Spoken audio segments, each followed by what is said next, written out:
10 alasan mengapa Pak Prabowo pantas jadi presiden tahun 2024. 1. Beliau adalah pensiunan TNI dan saat ini menjabat sebagai Menteri Pertahanan Republik Indonesia. Prabowo berdinas di TNI Angkatan Darat sejak tahun 1974. Prabowo memiliki banyak pengalaman tempur dan prestasi yang mentereng. Pada tahun 2019, Prabowo juga dipilih oleh Presiden Jokowi menjadi Menhan yang ke-26. Yang kedua, beliau adalah anak seorang begawan ekonomi. Prabowo adalah anak dari Profesor Dr. Sumitro Joyo Hadikusumo. Sumitro merupakan tokoh ekonomi yang terkemuka di Indonesia. Indonesia akan lebih mudah menjalin diplomasi ekonomi dengan negara lain, mengingat latar belakang Presiden Prabowo nantinya. Yang ketiga, Pak Prabowo fasih 4 bahasa asing. Bahasa Inggris, Belanda, Jerman, dan Perancis. Modal ini menjadi aspek yang penting ketika melakukan diplomasi pertahanan. Yang keempat, beliau pernah menjadi pengusaha minyak.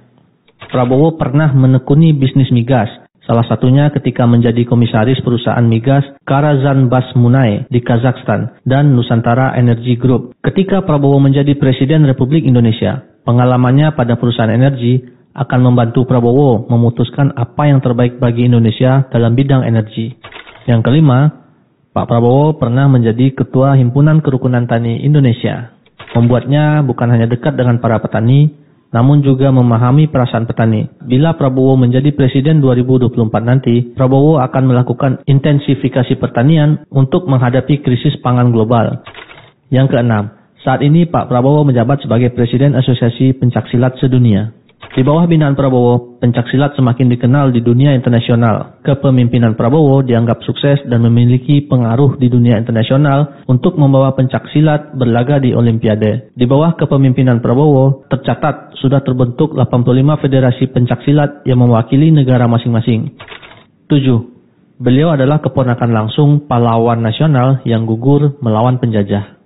Nama Prabowo Subianto diambil dari pamannya, Kapten Subianto Joyo Hadikusumo, yang gugur bersama dengan Mayor Dan Mogot pada pertempuran Lengkong Januari 1946 di Tangerang. Dan Prabowo juga memiliki paman bernama Sujono Joyo Hadikusumo yang gugur melawan penjajah. Berangkat dari landasan tersebut, Prabowo ketika menjadi Presiden RI tahun 2024 akan menjadi pemimpin yang sangat nasionalis dan sangat memperhatikan kedaulatan Indonesia.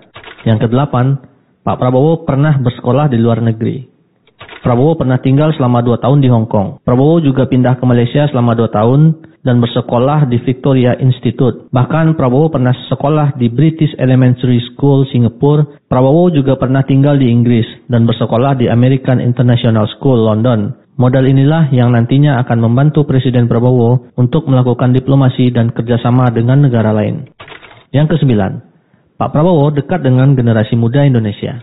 Dalam berbagai pertemuan dengan generasi muda Indonesia, Prabowo selalu membagi pengalaman dan kiat-kiat sukses. Prabowo juga sosok pemimpin yang sangat mempercayai anak buahnya dan sangat menyukai orang yang cerdas. Itulah mengapa Prabowo menjadi favorit pemilih milenial di Indonesia. Karena sosok pemimpin seperti Prabowo yang bergelora dan bijaksana inilah dirasakan cocok bagi anak muda. Dan yang ke-10, Pak Prabowo adalah seorang pemimpin yang komitmen. Suka atau tidak suka, Prabowo adalah orang yang sangat berkomitmen. Jalan hidup Prabowo, pengalaman Prabowo, suka duka Prabowo, perjuangan dan pengorbanan Prabowo selama ini membuktikan bahwa beliau adalah orang yang sangat berkomitmen.